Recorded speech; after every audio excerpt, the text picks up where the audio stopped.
Hello, welcome back to my YouTube channel Guruji study 96। तो देखिए, एक हमने सीरीज चलाई है जनरल साइंस।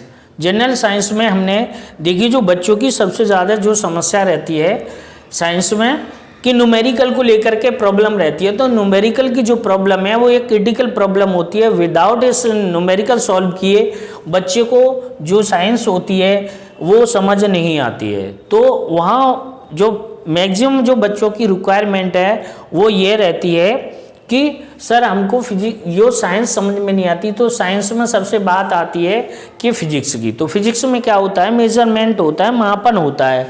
तो जनरल साइंस में हम बात करते हैं आज मापन में द्रव्यमान का मापन। पहले इससे पहले हमने लंबाई का मापन किया था और लंबाई के हमने और भी जो मात्रक होते हैं उनके बेस पर हमने उसको मापा था। ठीक है, अब हम द्रव्यमान को मापेंगे। तो देखिए, हम सबसे पहले बात करते हैं कि जो मापन होता है या द्रव्यमान का मापन है वो हमारी लाइफ में इसका यूज क्या है। तो देखिए, मॉर्निंग से लेकर के इवनिंग तक हम मार्केट जाते हैं। मार्केट में फल सब्जी जो भी हम खरीदते हैं वहाँ पर वो द्रव्यमान का यूज होता है। यानी हम ये कहते हैं कि ये कितने किलोग्राम, यानी 1 किलोग्राम सेब लाना है हमें, 1 किलोग्राम चीनी लानी है, 2 किलोग्राम आलू लेके आने हैं। तो इस तरीके से ये सब किसका होता है, ये जो यूनिट्स होती हैं किसकी होती हैं, मार्केट में हम इसकी जब बात करते हैं तो ये जो यहाँ पर जो तराजू होते हैं जिनसे हम बैलेंस कहते हैं, जिनसे हम ये चीज़ें मेजर करते हैं, झुकवाते हैं, नपवाते हैं, वहाँ पर हमारे 2 तरीके के तराजू होते हैं। एक तो होता है हमारा साधारण,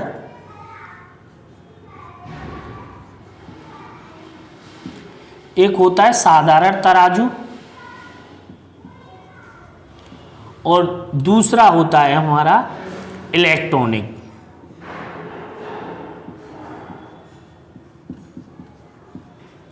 एक तो कैसा होता है, इलेक्ट्रॉनिक तराजू होता है।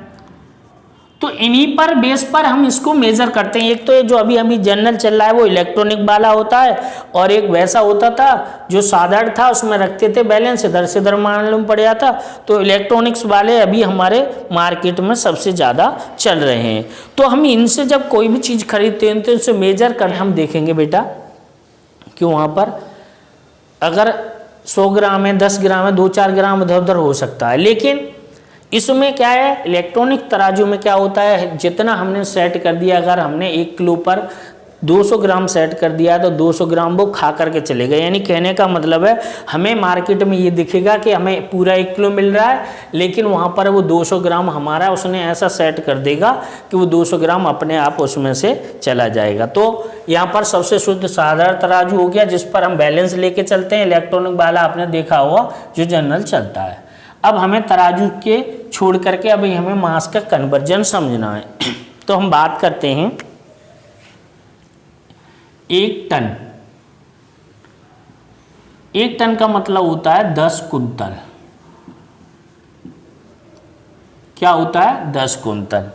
या हम इसको कहना चाहें तो इसे कह सकते हैं 1000 किलोग्राम। यानी जैसे हम जनरल भाषा में ये कह देते हैं 1 किलो 2 किलो, वास्तव में हमें 1 किलो 2 किलो नहीं कहना चाहिए। क्या कहना चाहिए, 1 किलोग्राम, 2 किलोग्राम, 3 किलोग्राम, 4 किलोग्राम। तो हम इसको किलोग्राम में लिख सकते हैं। इससे पहले भी मैंने एक टेबल बताई थी, उसके बारे में आगे हम और बात करेंगे।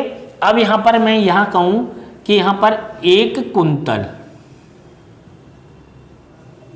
तो कुंतल को मैं लिख सकता हूँ 100 किलोग्राम। यहां पर मैं कहूं 1 किलोग्राम तो मैं क्या लिख सकता हूं, 1000 ग्राम। या मैं कहूं 1 ग्राम तो मैं इसे लिख सकता हूं 1000 मिलीग्राम। अब देखिए, इसमें जैसे मैंने इसको लिख लिया उसी तरीके से मैं कहूं कि 1 किलोग्राम यानी डेका हेक्टो किलो आता है। तो मैं यहां पर कहूं कि 1 डेका ग्राम, तो मैं कहूंगा 10 ग्राम। मैं कहूं 1 हेक्टोग्राम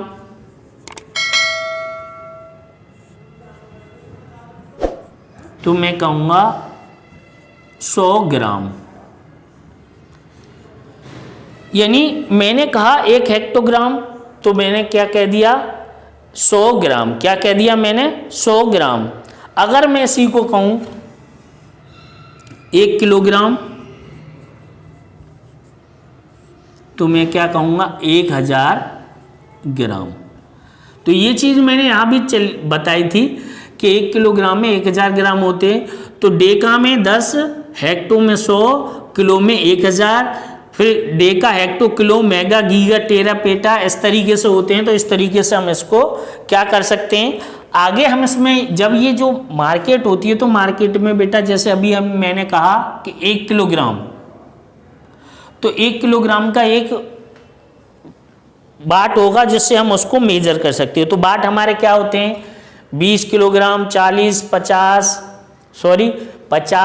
20, 10, 5, 2, 1, आधा, इस तरीके से ये होते हैं। अब इसके बाद हमारे जो द्रव्यमान है उसमें और भी जो पुरानी मापें होती थी, तो उनके बारे में भी अभी हम डिस्कस कर रहे हैं कि जो और मापें होती थी उनके बारे में भी हम आपको बताएंगे कि कौन कौन सी मापें होती थी। देखिए 8 चावल बराबर होता है 1 रत्ती, ये भी द्रव्यमान के मात्रक हैं।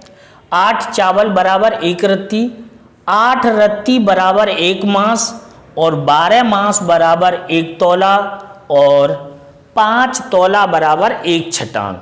यानी ये सब किसके मात्रक हैं, द्रव्यमान के। उसी तरीके से 4 छटांक बराबर 1 पाव, 1 पाव का मतलब 1 केजी। उसके बाद 16 छटांक बराबर 1/4 पार्ट होता है 1 पाव का मतलब। अब ये कहे 16 छटांक का मतलब होता है 1 सेर, 1 सेर का मतलब 1 किलो। उसके बाद 40 सेर का मतलब होता है 1 मन, यानी 1 मन में 40 किलो होते हैं। 1 सेर कितने के बराबर होता है, यानी 16 छटांग में 1 सेर होता है, 1 सेर का मतलब 1 किलो। और यहाँ पर 40 सेर की बात करें तो 1 मन का मतलब होता है, इसको अगर हम यहाँ समझना चाहें तो कितना होता है 40 केजी, यानी हम इसको 40 किलो लिख सकते हैं 1 मन को। अब उसके बाद आता है औस। 1 औस बराबर होता है 28.35 ग्राम। उसके बाद यहाँ पर 1 पाउंड मतलब किसका, द्रव्यमान का मात्रक। तो ये आ जाएगा 16 औस, और 16 औस के बाद यहाँ पर मैं बात करूँ 1 किलोग्राम, तो भी मैंने बताया था 1 किलोग्राम में 1000 ग्राम होते हैं। और अगर इसको पाउंड में मैं करूँ तो 2.205 पाउंड होता है। यानी 1 किलोग्राम में कितने पाउंड होते हैं, 2.205 पाउंड होते हैं। 1 कैरेट में 205.3 मिलीग्राम होते हैं। तो इस तरीके से मैं इसको क्या कर सकता हूँ, ये जो चावल है, रत्ती है, मास है, तौला है, छटांग है, सेर है, मन है, औस, पाउंड, किलोग्राम, कैरेट, ये सब क्या हैं, द्रव्यमान के मात्रक के। जैसे अगर हम बात करते हैं सोने की बात, तो सोना कैरेट में मापा जाता है। तो जितनी ज़्यादा कैरेट्स होगी, 20 कैरेट या 18 कैरेट और 20 के बीच में रखते हैं। अगर मान लीजिए जिसकी शुद्धता सबसे बेस्ट है वो 18 और 20 के बीच में रहता है, और उससे कम, तो तभी हम क्या करते हैं, कहीं से सोना वगैरह खरीदते हैं। तो उसकी अगर शुद्धता अगर हमने कहीं से खरीदा है तो हर दुकानदार उसको वापस लेने के लिए तैयार नहीं होता, क्योंकि जिसने बनाया उसी को मालूम होता है कितना कैरेट है। अगर वो उसके अपने हिसाब से लेंगे तो अपना कैरेट वो अपने हिसाब से लगाएंगे। तो इसीलिए हमें जहाँ से भी जो सोना वगैरह है, जहाँ से हम खरीदते हैं, और उस पर उसका मार्क लगा होता है, यानी उसके जो कह सकते हैं उनका मार्क्स चिन्ह होता है वो लगा होता है, वहीं से खरीदें और वहीं बेचें, जिससे हम घाटे से बच सकते हैं। तो चलिए बहुत बहुत धन्यवाद। ये हम आज बात की थी हमने द्रव्यमान की, तो इन सब को हम बदल सकते हैं। जैसे हमें पहले ये याद रखना पड़ेगा कि 8 चावल में 1 रत्ती होते हैं। तो अगर कोई ये पूछे कि 1 रत्ती में कितने चावल होंगे, तो 1/8 चावल हो जाएंगे। तो ये सब यानी चावल, रत्ती, ये किसके मात्रक हैं, द्रव्यमान के। तो भविष्य में हमको ये अपनी कॉपी पर लिख करके हमें याद कर लेना है कि ये द्रव्यमान के मात्रक हैं। तो चलिए बहुत बहुत धन्यवाद। आज यहीं तक रहने देते हैं, अगला वीडियो आगे लेके आएंगे। चलिए बहुत बहुत धन्यवाद।